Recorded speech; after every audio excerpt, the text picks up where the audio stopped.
आइए जानते हैं आज के प्रमुख अंतर्राष्ट्रीय खबरों को। उससे पहले एक नजर आज की हेडलाइंस पर। नीट पेपर लीक मामले में बड़ा एक्शन, हिरासत में ली गई एक महिला। 1.5 महीने से कसरत से दूर थे Prateek Yadav, Iron Core Fit Gym के गार्ड ने क्या बताया। तेल बचाने की अपील के बाद एक्शन में पीएम मोदी, अब सिर्फ 2 गाड़ियों का काफिला। डोनाल्ड ट्रंप की चीन यात्रा, इस बार कौन होगा मजबूत स्थिति में। क्या फैसले लेने में कैपेबल नहीं रहे डोनाल्ड ट्रंप। ईरान का नया पैतरा, समुद्र के नीचे बिछी इंटरनेट केबलों को कंट्रोल करने की तैयारी। मिडिल ईस्ट में नए अलायंस की सुगबुगाहट, पाक सऊदी डिफेंस पैक्ट में शामिल होने के लिए कतर तुर्की को इनविटेशन। आयात शुल्क बढ़ने से सोना 8,550 रुपए और चांदी 20,500 रुपए महंगी। मौनी रॉय को पति ने दिया धोखा, तलाक की खबरों पर बोली मौनी रॉय। और पाकिस्तान में बांग्लादेश से मिली हार के बाद फूटा गुस्सा। मेडिकल प्रवेश परीक्षा नीट यूजी के पेपर लीक मामले में एक और बड़ा एक्शन हुआ है। पुणे पुलिस ने इस मामले में संलिप्तता के शक में एक महिला को हिरासत में लिया है। प्राथमिक पूछताछ के बाद पुलिस ने उस महिला को आगे की जांच के लिए सीबीआई को सौंप दिया है। न्यूज एजेंसी पीटीआई के मुताबिक पुणे पुलिस आयुक्त अमितेश कुमार ने बुधवार को जानकारी देते हुए बताया कि महिला को शहर के बिवरेवाड़ी इलाके से हिरासत में लिया गया। प्रारंभिक पूछताछ के बाद उसे आगे की जाँच के लिए सीबीआई के हवाले कर दिया गया।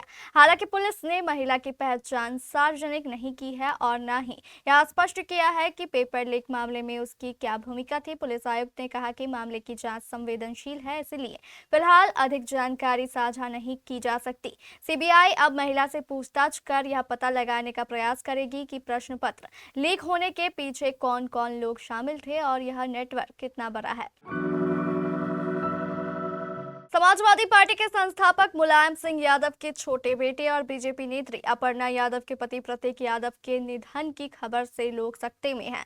38 साल के प्रतीक यादव फिटनेस फ्रीक थे, जिम में एक्सरसाइज करते थे। ऐसे में अचानक उनकी मौत कई तरह के सवाल खड़े कर रही है। लखनऊ में प्रतीक यादव का अपना जिम है, लेकिन पिछले 1.5 महीने से वह इस जिम में नहीं आ रहे थे। इस बात का खुलासा प्रतीक यादव के जिम में गार्ड की नौकरी करने वाले उमेश चंद्र वर्मा ने किया। प्रतीक यादव के आयरन कोर फिट जिम में गार्ड की नौकरी करने वाले उमेश चंद्र वर्मा ने बताया, उनके निधन से स्टाफ सहित सभी लोगों को बहुत दुख है। वह जिम आते थे तो सभी से मुलाकात करते थे, बातचीत तो ज्यादा नहीं होती थी, लेकिन होली और दिवाली में मिलते थे, गिफ्ट भी भिजवाते थे। सभी के साथ उनका व्यवहार अच्छा था।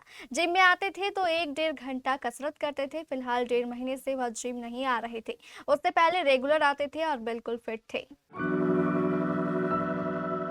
देशवासियों से पेट्रोल डीजल की खपत कम करने की अपील करने के बाद प्रधानमंत्री नरेंद्र मोदी ने खुद एक बड़ी मिसाल पेश की है। प्रधानमंत्री ने अपने काफिले में गाड़ियों की संख्या को काफी कम कर दिया है। जहां आमतौर पर पीएम के काफिले में 12 से 15 वाहन नजर आते थे, वहीं अब वह सिर्फ 2 गाड़ियों के साथ चलते दिखाई दिए। इस कदम को ऊर्जा संरक्षण और सादगी की दिशा में बड़ा संदेश माना जा रहा है। दिल्ली में प्रधानमंत्री नरेंद्र मोदी बेहद छोटे काफिले में नजर आए। जानकारी के मुताबिक एसपीजी प्रोटोकॉल के तहत जरूरी सुरक्षा इंतजाम बनाए रखते हुए वाहनों की संख्या घटाई गई। अब काफिले में एक गाड़ी में प्रधानमंत्री मोदी रहते हैं, जबकि दूसरी गाड़ी में एसपीजी और सुरक्षा कर्मी मौजूद रहते हैं। अमेरिकी राष्ट्रपति डोनाल्ड ट्रंप इस हफ्ते शी जिनपिंग से मुलाकात के लिए चीन की यात्रा पर हैं। करीब 1 दशक के बाद यह किसी अमेरिकी राष्ट्रपति की पहली चीन यात्रा होगी। यह यात्रा आज 13 मई से 15 मई तक चलेगी। यह यात्रा दुनिया की 2 सबसे बड़ी अर्थव्यवस्थाओं के बीच संबंधों के निर्णायक मोड़ पर हो रही है। बोइंग, सिटी ग्रुप और क्वालकॉम सहित अमेरिका की कुछ सबसे बड़ी कंपनियों के अधिकारियों के ट्रंप के साथ यात्रा करने की उम्मीद है। ऐसे में चीन की कंपनियों के साथ डील करने के लिए हो सकता है यह अमेरिका और चीन के बीच नाजुक व्यापार समझौते की एक महत्वपूर्ण परीक्षा है। बीते साल अप्रैल में राष्ट्रपति ट्रंप ने कई देशों पर टैरिफ लगाने की घोषणा की। ट्रंप के इस फैसले का नतीजा ये हुआ कि अमेरिका और चीन के बीच टैरिफ वॉर छिड़ गया। इस दौरान दोनों देशों ने एक दूसरे पर 100% से ज्यादा टैरिफ भी लगाए। अमेरिकी राष्ट्रपति डोनाल्ड ट्रंप की सेहत को लेकर एक बार फिर बहस तेज हो गई है। हाल ही में व्हाइट हाउस के ओवल ऑफिस में आयोजित एक कार्यक्रम के दौरान ट्रंप कुछ देर के लिए आंखें बंद किए और सिर झुकाए नजर आए, जिसके बाद सोशल मीडिया पर उनके स्वास्थ्य और मानसिक सतर्कता को लेकर सवाल उठने लगे। यह घटना 11 मई 2026 को moms government website launch event के दौरान हुई। वीडियो सामने आने के बाद विपक्षी नेताओं और कई सोशल मीडिया यूजर्स ने दावा किया है कि ट्रंप कार्यक्रम के बीच झपकी लेते दिखाई दिए। हालांकि व्हाइट हाउस ने इसे सामान्य ब्लिंकिंग यानी पलक झपकना बताया और कहा कि इसे बढ़ा चढ़ाकर पेश किया जा रहा है। समुद्र के नीचे बिछी केबल कट जाने से पूरी दुनिया में इंटरनेट ठप हो सकता है। ईरान अब इसका ही फायदा उठाने की कोशिश में है। लेटेस्ट रिपोर्ट के अनुसार हर जहाज से $2 मिलियन वसूलने और समुद्र के नीचे बिछी केबलों को काटने की धमकी देने के बाद ईरान अब हॉर्मुज जल मध्य को एक डिजिटल टोल बूथ में बदलना चाहता है।